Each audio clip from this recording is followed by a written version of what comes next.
What's up, y'all? It's Mr. 6'8" in the house, and look, I had to come back at y'all with another video.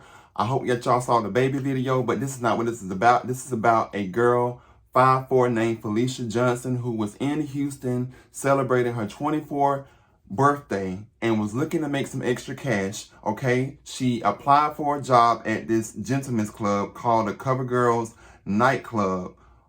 And she was last seen on April the 15th, which really is going into Saturday morning of April the 16th around 2:30 a.m. Okay, it was stated that, she initially had called an Uber. The Uber was running late, and that an unidentified male, who we still have yet to figure out who it was, even though this nightclub has surveillance footage of cameras inside and outside. So the question begs is that Cover Girls Nightclub, what's really going on, okay? And as of today, as of yesterday rather, they have released a statement to the KHOU News of Houston, basically, I guess defending, their nightclub. So take a look at the coverage, at the footage, and then we're going to get right on into it with the new video. Here we go. California man says he'll stay in Houston as long as it takes to find his missing daughter. 24-year-old Felicia Johnson disappeared 10 days ago, and her father says a reward may be increased in order to bring in more tips.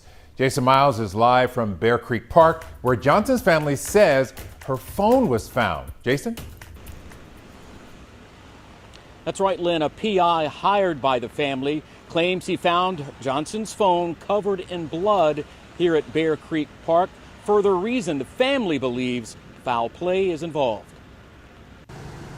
Flyers like this are posted at Bear Creek Park, where 24-year-old Felicia Johnson's family says her bloody phone was found, while her father, Kevin, continues to keep her name in the news. I'm her father, I'm the face of her, and I'm her representative in her fight to come home. He came to Houston from his home in San Diego after getting word of Felicia's disappearance. And nobody's going to fight this fight more than me, harder than me, and longer than me. He says his oldest of 3 children was last seen April 15th at Cover Girls Gentlemen's Club on West Little York, where she applied for a job days after coming to town from California to celebrate a birthday and earn some extra cash. She fell into something that she couldn't get out of. Community activist Quanell X, who helped organize a vigil last night, said Johnson got into an unknown man's car when an Uber ran late, and that the club has not provided surveillance video or any other information.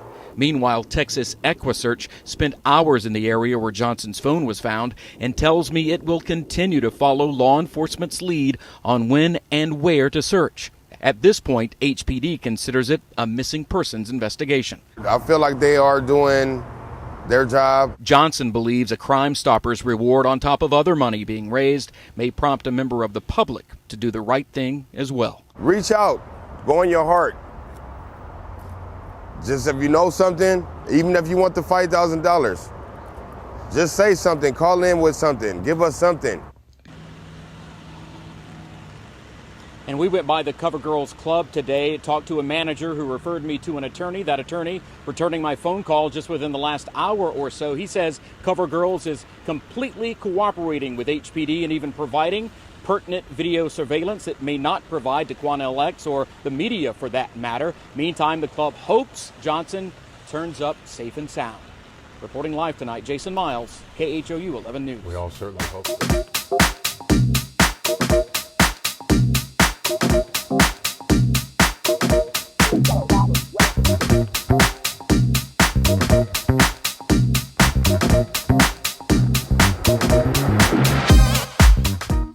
All right, so y'all saw that, right? Okay, so basically what it is that she went missing on April the 15th, going into April the 16th, which is Friday night going into Saturday, okay? She left this club, okay? She was offered a ride by an unidentified male, okay, after an Uber was running late, okay? Now, according to the footage that you just seen, prior to, Quanell X had went on and did an interview with the family around April the 20th. Okay, so we're looking at about maybe like a 5-day gap. Okay, and so he said, okay, and these were his words, not, these were basically his words, basically just putting it into context, that the Houston PD basically did not cooperate. Okay, they said that they didn't even really sit here and didn't even really take the case serious, basically, to sit here and sum it up until the day before, when community activist Cornell X threatened to, pretty much say, hey, we going to the press with this, we doing a video conference. Then it seemed like that the police department wanted to get involved, okay? They said that law enforcement finally came to the nightclub, okay, to retrieve the footage, if I recall correctly, the day before this press conference. Okay, now here it is, fast forward, we April the 26th in, okay, and it should be no reason why it took several days for the law enforcement to even sit here and get involved, okay, with this missing female. So that's the one thing.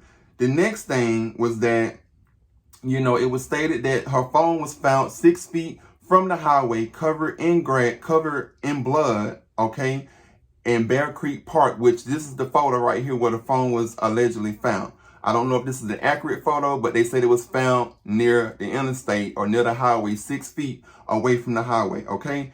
That's the other thing. In addition to that, to the Houston PD not doing their job, this Cover Girls nightclub released a statement to KHOU News as of yesterday, I believe, after this press conference or days later, stating that they had, or is cooperating with the police and that they are turning over video footage to the police, even though they are not providing this video footage to Cornell X community activist who is working with the family and the family's attorney, okay? That was stated by the statement as you saw in the footage from the Cover Girls nightclub. Now, my thing is that the Cover Girls nightclub, if you have nothing to hide, why would you go out of your way to sit here and make a statement like that, saying that you're not going to turn over anything when you know for a fact that the family is working with this community activist? It's not like that this community activist just got on the press conference or did a press conference without the family's permission. No, the father is right there, and the father has stated that he is going to stay in Houston, Texas, okay, until his daughter is found. He's going to remain vigilant and stay there and continue to press the issue.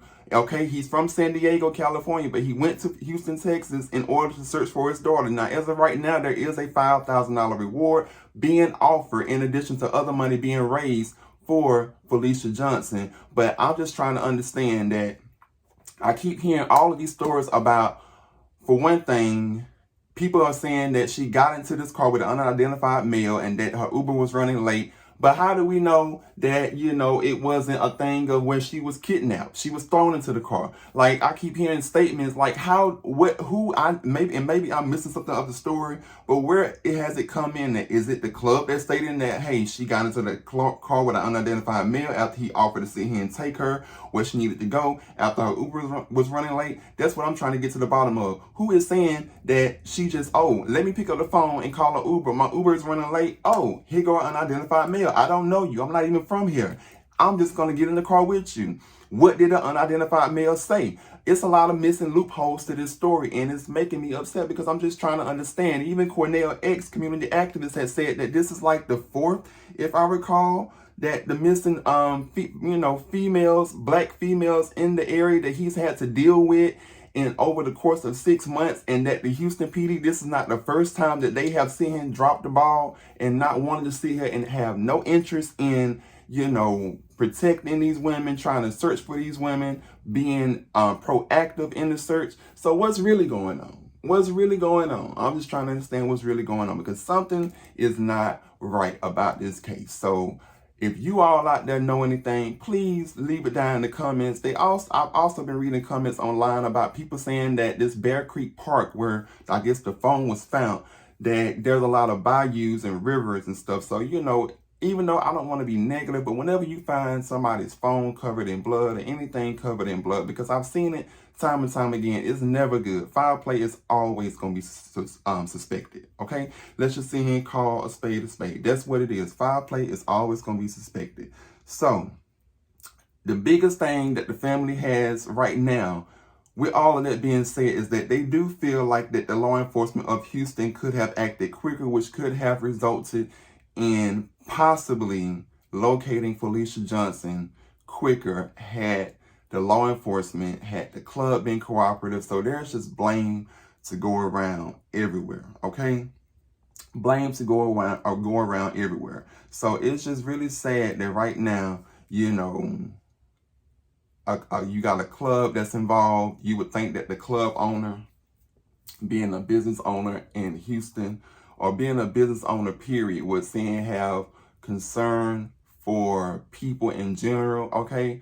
But then on top of that, I read in the press conference, or saw in the press conference rather, where they had sent in an investigator, community activist Cornell X, to this club, and it was stated allegedly by this club, they had it on recording, that the club don't hire black women anyway. So it was never their intention to sit here and hire Felicia Johnson. So if that was the case, that really puts a lot of speculation behind this club. And for you all to go and make a statement, cover girls, that, oh, you know, within an hour after the news people tried to contact you and ask you about the video footage and all of this stuff, that, hey, we have turned it over to Houston PD. We're cooperating with Houston PD, but you're not cooperating with the family's representatives, okay? People that they have put into place. Come on now, okay? I understand that law enforcement has a job to do, but when law enforcement drags their feet on something, okay, such as even obtaining video footage in the first place, it really makes you question their motives. Leave it in the comments. Let me know what you see here and think. Do you think that it's a lot of something fishy going on? Okay, is Houston, you know, just have it out for, you know, black females? I don't know. Just let a brother know what you think. But it's just really troubling that this girl has not been found. Here it is, fast forward from April the 15th to April the 26th, Tuesday, and we still don't know.